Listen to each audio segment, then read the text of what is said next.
Hello friends, स्वागत है आपका हमारे यूट्यूब चैनल कंप्यूटर युग में। आज हम आपको बेल्ट्रॉन डाटा एंट्री ऑपरेटर से जुड़ी हुई 60 मल्टीपल चॉइस क्वेश्चन की पीडीएफ आपको देने वाले हैं। अगर आपने अभी तक एग्जाम नहीं दिया हुआ है और आप एग्जाम देने जाने वाले हैं तो आपके लिए ये 60 क्वेश्चन मोस्ट इंपॉर्टेंट है, जो एग्जाम में क्लियर करने के लिए बहुत भूमिका निभाने वाला है। तो इन सभी क्वेश्चंस को आपको मिस नहीं करना। और चलिए आपको बताते हैं कि कौन कौन से ये इंपॉर्टेंट क्वेश्चंस है। आप इस 60 क्वेश्चंस को तैयार कर लेते हैं तो निश्चित रूप से आपकी सीबीटी क्लियर हो जाएगी। अगर आपने अभी तक हमारा चैनल सब्सक्राइब नहीं किया है तो चैनल भी सब्सक्राइब कर लीजिए और चैनल का नाम कंप्यूटर युग, आप इसको जरूर नोटिफिकेशन ऑन कर लीजिए अगर आप बेल्ट्रॉन के अभ्यर्थी हैं तो। सबसे पहले तो हम सिलेबस की बात करेंगे कि सिलेबस क्या क्या है। तो इसके लिए आपको यह चीज जानना पड़ेगा कि सिलेबस में कहां से कौन से कितने चैप्टर के और कितने मार्क्स के क्वेश्चन आ रहे हैं। तो बेसिक ऑफ कंप्यूटर से आपको टोटल बेसिक ऑफ कंप्यूटर से नंबर्स मिलने वाले हैं और ये 3 नंबर्स के बेसिक ऑफ कंप्यूटर के क्वेश्चंस आ रहे हैं, 3 क्वेश्चंस आ रहे हैं। नेक्स्ट है ऑपरेटिंग सिस्टम से आपको 5 नंबर्स मिलेंगे। बेसिक ऑफ वर्ड प्रोसेसिंग से 5 नंबर मिलने वाला है। फॉर्मेटिंग डॉक्यूमेंट से 5 नंबर। ये हम जल्दी जल्दी इसलिए बता रहे हैं ताकि आप वीडियो से बोर ना हो और आप वीडियो को अंत तक जरूर देख ले, क्योंकि अगर आपने तैयारी करना है, आपको अगर तैयारी करना है बेल्ट्रॉन का, तो आपके लिए ये वीडियो काफी इंपॉर्टेंट होने वाला है। सबसे जो इंपॉर्टेंट टॉपिक है वो है मेल मर्ज का, क्योंकि इससे आपको 10 इंपॉर्टेंट नंबर के क्वेश्चंस वहां एग्जाम में मिलेगा। और मेल मर्ज ये एक ऐसा टॉपिक है जिसमें बच्चों के नंबर्स कम आ रहे हैं, तो आपको इस टॉपिक को बेहतर तरीके से देखना है। और यहां हम 10 ऐसे क्वेश्चंस आपको बताएंगे मेल मर्ज से जुड़ी हुई जो सबसे ज्यादा इस बार रिपीट करके पूछ रहा है। अगला है बेसिक ऑफ स्प्रेडशीट, इसमें आपको 7 नंबर के क्वेश्चन मिलेंगे। फॉर्मेटिंग ऑफ वर्कशीट में 5 नंबर के क्वेश्चन मिलने वाले हैं आपको वहां। उसके बाद से फॉर्मूला, फंक्शन और चार्ट, इसकी वीडियो हमारे चैनल पर भी अवेलेबल है। अगर आपको एक्सेल के फॉर्मूला से जुड़ी हुई क्वेश्चन चाहिए तो आप हमारे वीडियो पर चैनल पर जाकर के, और वीडियो अपलोड है, आप देख सकते हैं। क्रिएटिंग प्रेजेंटेशन से आपको 5 नंबर आएंगे और इंट्रोडक्शन टू इंटरनेट से 5 नंबर आएंगे। अभी तक जिन्होंने एग्जाम नहीं दिया है, जो एग्जाम देने जाने वाले हैं, उनके लिए पूरी इंफॉर्मेशन इस वीडियो में हम आपको बताएंगे। चलिए बढ़ते हैं, वो कौन कौन से मोस्ट इंपॉर्टेंट 60 क्वेश्चन की लिस्ट है जिसका पार्ट 1 आज हम आपके सामने शेयर कर रहे हैं। तो सबसे पहला क्वेश्चन जो होगा, हाँ, ये सबसे इंपॉर्टेंट चीज जो आपको जानना है वो है टाइपिंग टेस्ट। टाइपिंग टेस्ट में आपके लिए कौन कौन से कैसे कैसे टाइपिंग वहां होगा। तो 10 मिनट का टोटल आपका टाइपिंग होगा, 10 मिनट का। और 10 मिनट में इंग्लिश में आपको 1550 की स्ट्रोक मिनिमम करने हैं। 1550 से अगर आप कम करते हैं तो फिर आपकी चांसेस कम है शॉर्टलिस्टेड होने की। हिंदी में आपको 1250 की स्ट्रोक को निकालते कैसे, ये समझ लीजिए। 5 कैरेक्टर बराबर 1 वर्ड होता है अंग्रेजी में। 5 कैरेक्टर बराबर 1 वर्ड। अगर हमने कोई टाइपिंग कर दिया, जितना हमने टाइपिंग कर दिया, ये समझ लीजिए कि अगर आप 1550 की स्ट्रोक टाइप करते हैं तो 1550 में 5 से भाग दे दीजिए, इतना वर्ड निकल जाएगा आपका टोटल 10 मिनट में, जितना वर्ड आप वहां टाइप करेंगे।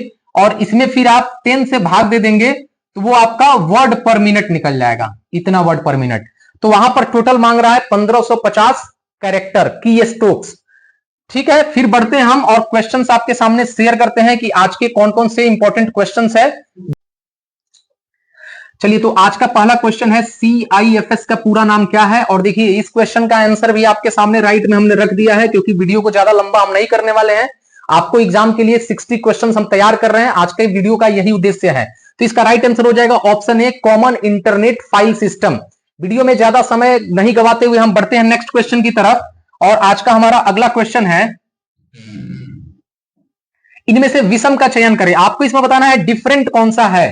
पहला है इंकजेट,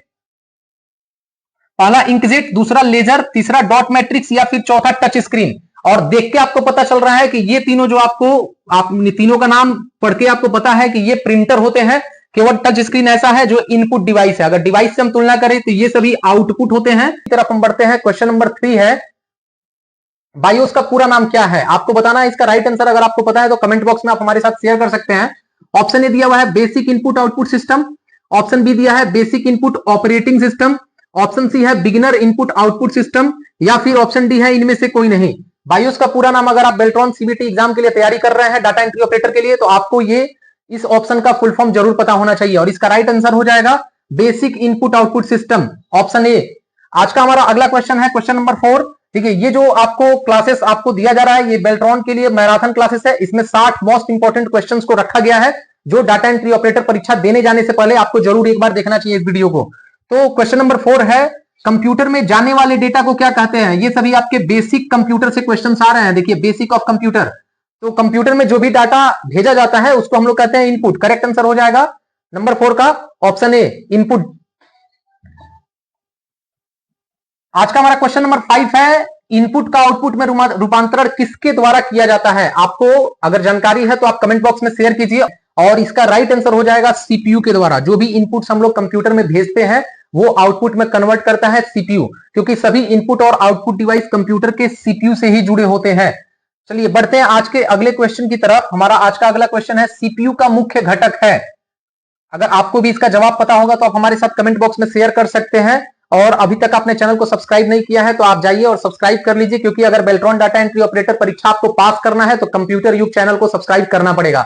ऑप्शन ए है CU control unit, option B है arithmetic logic unit, option C है मेमोरी, या फिर ऑप्शन डी है इनमें से सभी। सीपीयू का मुख्य घटक क्या है? सीपीयू को जो 3 भाग होते हैं उन तीनों को अगर हम लोग यहाँ पर बाई ग्राफ देखेंगे तो एक होता है सीयू, दूसरा होता है एएलयू और तीसरा होता है स्टोरेज यूनिट, जिसको हम लोग मेमोरी भी कहते हैं। तो इसका राइट आंसर हो जाएगा option D, all of these, इनमें से सभी। आज का अगला क्वेश्चन हमारा है क्वेश्चन नंबर 7, जो इस बेल्ट्रॉन डाटा एंट्री ऑपरेटर परीक्षा के लिए सबसे इंपॉर्टेंट है। पोस्ट का पूरा नाम क्या है? पोस्ट का पूरा नाम होता है power on self test. Option A. अगर ऐसे ऑप्शनल क्वेश्चन पूछे जाते हैं जिसमें फुल फॉर्म या शॉर्टकट्स है तो आप वीडियो देख करके और आंसर देख करके डायरेक्टली इसको याद कर लीजिए। इसमें ज्यादा समय ना गवाएं आप और इस क्वेश्चन को तुरंत आप याद कर लीजिए। बढ़ते हैं आज के अगले क्वेश्चन की तरफ। आज का हमारा अगला क्वेश्चन है क्वेश्चन नंबर 8, लिनक्स क्या है? आज की इस मैराथन क्लास में आपको 60 क्वेश्चन हम बताने वाले हैं। डिस्क्रिप्शन बॉक्स में पीडीएफ भी उपलब्ध करा देंगे, आप उसको डाउनलोड कर लीजिएगा और इसकी तैयारी करने के बाद आप बेहतर होगा कि एग्जाम हॉल में जाए। लिनक्स क्या है? ऑप्शन ए दिया हुआ है फ्रीवेयर, ऑप्शन बी है open source, option C shareware, या फिर ऑप्शन डी कॉम्प्लीमेंट्री। और इसका करेक्ट आंसर हो जाएगा option B, open source. Correct answer इसका हो जाएगा ऑप्शन बी। तो लिनक्स एक ओपन सोर्स सॉफ्टवेयर है। बढ़ते हैं हम आज के अगले क्वेश्चन की तरफ। क्वेश्चन नंबर 9 है, ऑपरेटिंग सिस्टम नहीं है। यहां पर 4 ऑप्शंस आपको दिखाई दे रहे हैं, आपको बताना इसमें से कौन सा ऑपरेटिंग सिस्टम नहीं है। चलिए ऑप्शन देख लेते हैं। ऑप्शन ए है लिनक्स, ऑप्शन बी है विंडोज, ऑप्शन सी है डॉस, या फिर ऑप्शन सी डॉस और ऑप्शन डी है ओरेकल। आपको बताना है इन चारों में से कौन सा ऑपरेटिंग सिस्टम नहीं है। और इसका राइट आंसर हो जाएगा ऑप्शन डी, ओरेकल, क्योंकि ओरेकल एक प्रोग्रामिंग लैंग्वेज सॉफ्टवेयर है, ये एक ऑपरेटिंग सिस्टम नहीं है। चलिए आज का हमारा अगला क्वेश्चन है, नोटपैड का एक्सटेंशन नेम क्या है? और ये मोस्ट इंपॉर्टेंट है क्योंकि जितने भी प्रोग्राम है उन सभी के एक्सटेंशन तो आप जरूर याद कर लीजिए। और विंडोज ऑपरेटिंग सिस्टम के अंतर्गत नोटपैड का एक्सटेंशन मोस्ट इंपॉर्टेंट क्वेश्चन की लिस्ट में आता है। इसका राइट आंसर हो जाएगा ऑप्शन डी, .txt। चलिए आज का अगला क्वेश्चन है, डॉस में फाइल नेम की अधिकतम साइज कितनी होती है? कितने कैरेक्टर्स की फाइल नेम हो सकती है डॉस में? और इसका राइट आंसर होगा 12। आप इसको याद कर लीजिए क्योंकि डॉस में 12 कैरेक्टर्स की फाइल नेम हम रख सकते हैं, इससे ज्यादा नहीं रख पाएंगे। तो ये रहे आज के हमारे क्वेश्चन नंबर 11। बढ़ते हैं आज के अगले क्वेश्चन की तरफ। क्वेश्चन नंबर 12 है, कॉपी किया गया डाटा कहां स्टोर होता है? देखिए यहां पर जो क्वेश्चंस आपके सामने शेयर किया जा रहा है ये मोस्ट इंपॉर्टेंट है, तो आपको एक भी क्वेश्चन मिस नहीं करना है। अगर आप एग्जाम देने जाने वाले हैं तो आपके लिए ये वीडियो काफी इंपॉर्टेंट है। आप केवल एक वीडियो में अपनी पूरी प्रिपरेशन को कर सकते हैं। तो ऑप्शन दिया हुआ है इसका, ऑप्शन ए है ड्राइवर, ऑप्शन बी है क्लिपबोर्ड, ऑप्शन सी है टर्मिनल, या फिर ऑप्शन डी है पेस्ट। कॉपी किया गया डाटा कहां स्टोर होता है? और इसका राइट आंसर होगा ऑप्शन, अगर आपको पता है तो आप देख लीजिए, इसका राइट आंसर होगा option B, clipboard. Correct answer इसका होगा, जो भी कॉपी या कट करते हैं डाटा हम, वो क्लिपबोर्ड में जाकर के स्टोर हो जाता है। बढ़ते हैं आज के नेक्स्ट क्वेश्चन की तरफ। आज का हमारा अगला क्वेश्चन है क्वेश्चन नंबर 13, निम्नलिखित में से विषम का चयन करें। आपको बताना है इसमें से कौन डिफरेंट है। यहां पर आपको 4 ऑप्शन दिया हुआ है। ऑप्शन ए है Arial, option B italic, option C bold, या फिर अंडरलाइन। तो आपको इसमें बताना है इन चारों में सबसे डिफरेंट कौन है, क्या इसमें डिफरेंट आपको दिख रहा है। और इसका राइट आंसर आपको अगर पता है तो आप कमेंट बॉक्स में जवाब दीजिए। और इसका राइट आंसर हो जाएगा ऑप्शन ए, एरियल। एरियल एक फॉन्ट स्टाइल है, बाकी सभी इटैलिक, बोल्ड और अंडरलाइन जो होते हैं ना, ये फॉन्ट को सजाने वाले, फॉर्मेटिंग करने वाले ऑप्शंस हैं। चलिए नेक्स्ट क्वेश्चन की तरफ हम बढ़ते हैं। क्वेश्चन नंबर 14 हमारा है, एमएस ऑफिस किस कंपनी द्वारा बनाया गया है? ये बहुत इजी है, इसको आप एक बार में इसका जवाब दे सकते हैं। एमएस ऑफिस होता है ना, ये माइक्रोसॉफ्ट, और माइक्रोसॉफ्ट बना हुआ है एमएस का शॉर्टकट, माइक्रोसॉफ्ट का ही शॉर्टकट एमएस है। तो एमएस ऑफिस माइक्रोसॉफ्ट कॉर्पोरेशन द्वारा बना हुआ है। आज का हमारा अगला क्वेश्चन है क्वेश्चन नंबर 15, एमएस वर्ड में स्पेलिंग चेक करने का शॉर्टकट क्या होता है? अगर आपको नहीं पता है तो आप जरूर याद कर लीजिएगा, क्योंकि ये बहुत इंपॉर्टेंट क्वेश्चन है और इस क्वेश्चन के बारे में अगर आपने अभी तक नहीं पढ़ा हुआ है तो आपके लिए इसको जरूर याद करना है कि F7 तो मोस्ट इंपॉर्टेंट शॉर्टकट है इस बेल्ट्रॉन डाटा एंट्री ऑपरेटर परीक्षा के लिए। चलिए बढ़ते हैं आज के अगले क्वेश्चन की तरफ। क्वेश्चन नंबर हमारा 16 है। MS वर्ड 2010 स्क्रीन लेआउट के ऊपरी बाएं कोने में एक मेनू बटन है जिसे क्या कहा जाता है? आपको अगर इसका जवाब पता है तो आप कमेंट बॉक्स में हमारे साथ शेयर कर सकते हैं। इसका ऑप्शन दिया हुआ है, ऑप्शन ए है होम टैब, ऑप्शन बी है फाइल टैब, ऑप्शन सी है टूल्स या फिर ऑप्शन डी है मेनू। इनमें से कौन सा बटन है जो स्क्रीन के ऊपरी बाएं कॉर्नर में आपको दिखाई देता है? इसका राइट आंसर है, अगर आपने अभी तक आपको पता होगा तो आप इसका जवाब कमेंट बॉक्स में भी बता सकते हैं। इसका राइट आंसर हो जाएगा फाइल टैब। फाइल मेनू सबसे ऊपर कॉर्नर में आपको दिखाई देता है। आज का हमारा अगला क्वेश्चन है क्वेश्चन नंबर 17। MS वर्ड में टेबल इंसर्ट करने के लिए किस मेनू पर क्लिक करना चाहिए? आपको अगर इसका राइट आंसर पता है तो आप कमेंट बॉक्स में बताएं। देखिए, टेबल लाने के लिए यहां पर आपको क्वेश्चन में ही आंसर छिपा हुआ है। टेबल लाने के लिए हम लोग किस टैब का प्रयोग करते हैं? इंसर्ट टैब का। तो करेक्ट आंसर हो जाएगा ऑप्शन बी, इंसर्ट टैब। ठीक है, बढ़ते हैं आज के नेक्स्ट क्वेश्चन की तरफ। हमारा आज का अगला क्वेश्चन है क्वेश्चन नंबर 18। MS वर्ड में संपूर्ण टेक्स्ट एवं इमेज को एक साथ चयन करने के लिए किस शॉर्टकट कमांड का प्रयोग करते हैं? अगर आपको पता होगा तो आप कमेंट बॉक्स में बता सकते हैं। ऑप्शन देख लीजिए क्या है। ऑप्शन ए है कंट्रोल प्लस शिफ्ट प्लस ए, ऑप्शन बी है अल्ट प्लस ए, ऑप्शन सी है कंट्रोल प्लस अल्ट प्लस ए और फिर ऑप्शन डी है कंट्रोल प्लस ए। इनमें से किस शॉर्टकट का प्रयोग MS वर्ड में टेक्स्ट और इमेज को एक साथ पूरा सेलेक्ट करने के लिए करते हैं? और इसका राइट आंसर हो जाएगा ऑप्शन डी कंट्रोल प्लस ए। इसका करेक्ट आंसर होगा ऑप्शन डी कंट्रोल प्लस ए। तो चलिए इसको हम लगाते हैं ऑप्शन डी पर और इसका राइट आंसर होगा ऑप्शन डी कंट्रोल प्लस ए। आज का हमारा अगला क्वेश्चन है क्वेश्चन नंबर 19। MS वर्ड में फाइल को पासवर्ड से सुरक्षित करने के लिए कौन सा मेनू चुनते हैं? अगर आपको पता है तो आप भी बताएं।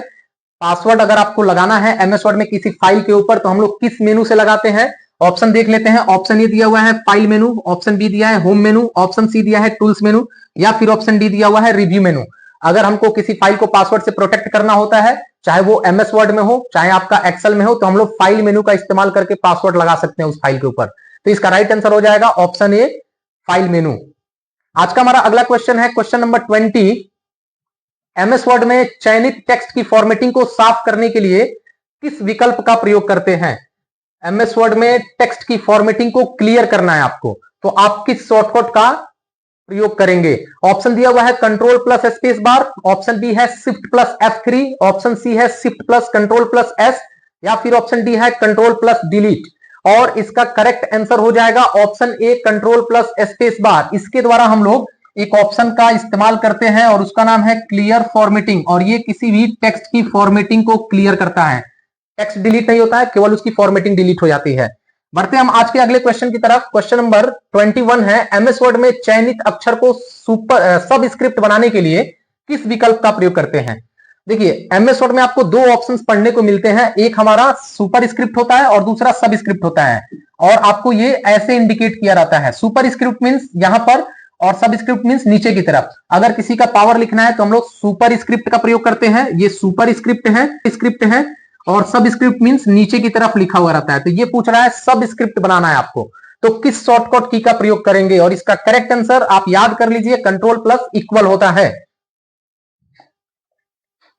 आज का अगला क्वेश्चन है क्वेश्चन नंबर 22। MS वर्ड में पैराग्राफ की इंडेंट को बढ़ाने के लिए किस शॉर्टकट कुंजी का प्रयोग करते हैं? अगर आपको इसका जवाब पता है तो आप कमेंट बॉक्स में भी बता सकते हैं।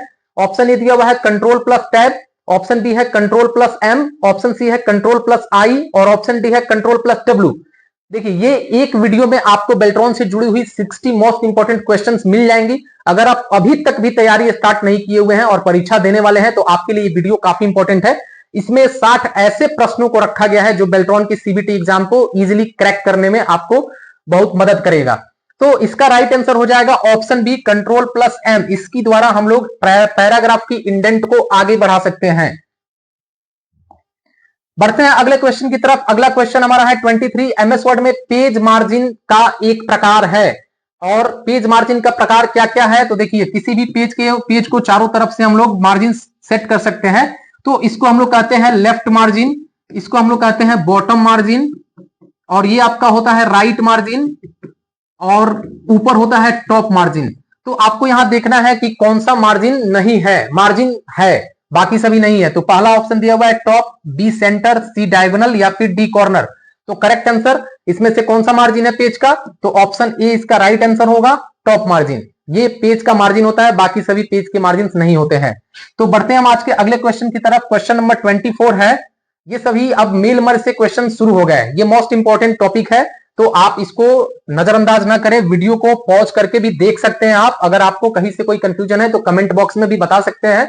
एमएस वर्ड में मेल मर्ज में मेलिंग के लिए प्राप्तकर्ता मींस यूजर्स की मौजूदा सूची किसमें होती है? आपको बताना है कि यूजर की लिस्ट किसमें होती है। यहां पर कुछ स्टेप्स दिए हुए हैं। पहला दिया हुआ है मेलिंग्स में जाते हैं, फिर सेलेक्ट रिसिपिएंट्स को चूज करते हैं, फिर यूज एग्जिस्टिंग लिस्ट के अंदर देखते हैं। ऑप्शन बी है मेलिंग्स में जाइए और यूज एग्जिस्टिंग लिस्ट को देखिए। ऑप्शन सी है मेलिंग्स में जाएंगे, स्टार्ट मेल मर्ज पर क्लिक करेंगे और यूज एग्जिस्टिंग लिस्ट उसमें दिखेगा। ऑप्शन डी है सेलेक्ट रिसिपिएंट्स ऑप्शन को चूज करेंगे, मेलिंग में जाएंगे और फिर यूज एग्जिस्टिंग लिस्ट दिखेगा।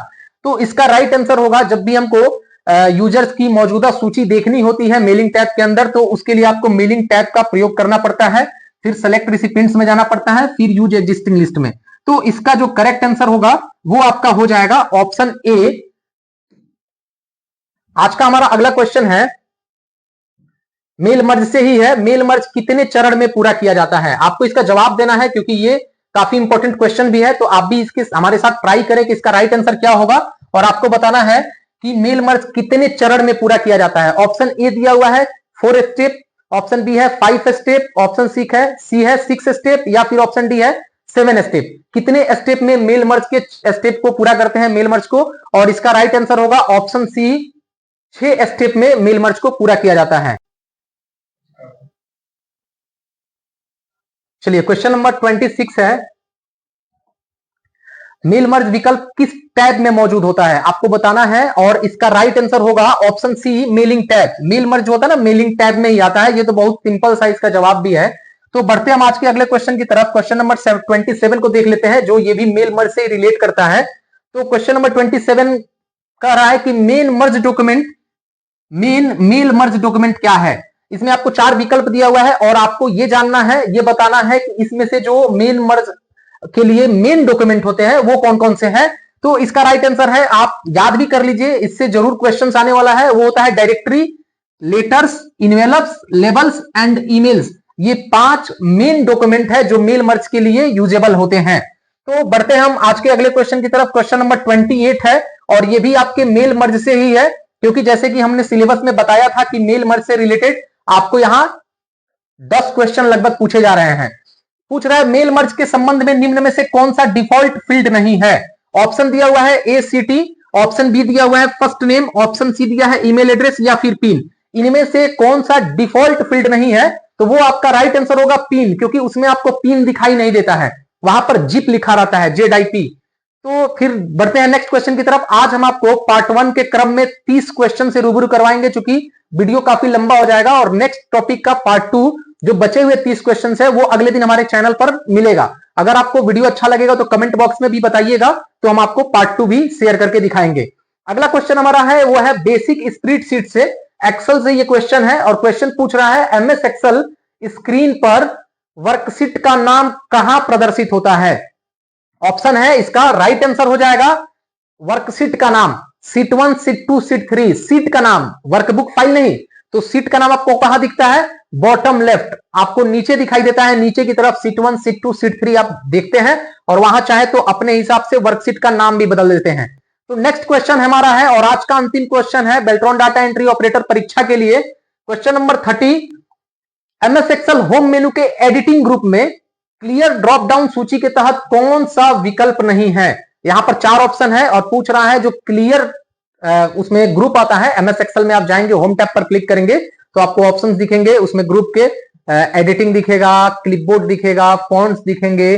तो वहां पर पूछ रहा है कि एडिटिंग ग्रुप में क्लियर ड्रॉप डाउन सूची के अंतर्गत कौन सा ऑप्शन नहीं होता है? ऑप्शन ए दिया हुआ है clear data, option B clear comment, formats या फिर कंटेंट। तो राइट आंसर इसका हो जाएगा ऑप्शन ए, क्लियर डाटा। तो ये आज के बेल्ट्रॉन डाटा एंट्री ऑपरेटर से परीक्षा में पूछे जाने वाले 30 मोस्ट इंपॉर्टेंट क्वेश्चंस की लिस्ट थी। इसकी पीडीएफ भी आपको डिस्क्रिप्शन बॉक्स में मिलेगा, लेकिन पार्ट 2 आने के बाद। तो आज आप इस वीडियो को देख करके 30 क्वेश्चन अपना तैयार कर लीजिए। मिलते हैं नेक्स्ट डे एक नए वीडियो में 30 क्वेश्चन के साथ। और अगर आपने बेल्ट्रॉन डाटा एंट्री ऑपरेटर परीक्षा फॉर्म फिल किया हुआ है और अभी तक आप परीक्षा से वंचित है, परीक्षा देने जाने वाले हैं, तो आपके लिए ये वीडियो काफी इंपॉर्टेंट होने वाला है। क्योंकि वीडियो लंबा होगा, इसीलिए हम आज पार्ट 1 रिलीज करेंगे अपने चैनल पर, आप यहां से देख सकते हैं। पार्ट 2 के लिए नेक्स्ट डे आप हमारे चैनल को सब्सक्राइब कर लीजिए और वहां से आपको मिल जाएगी। तब तक के लिए बाय।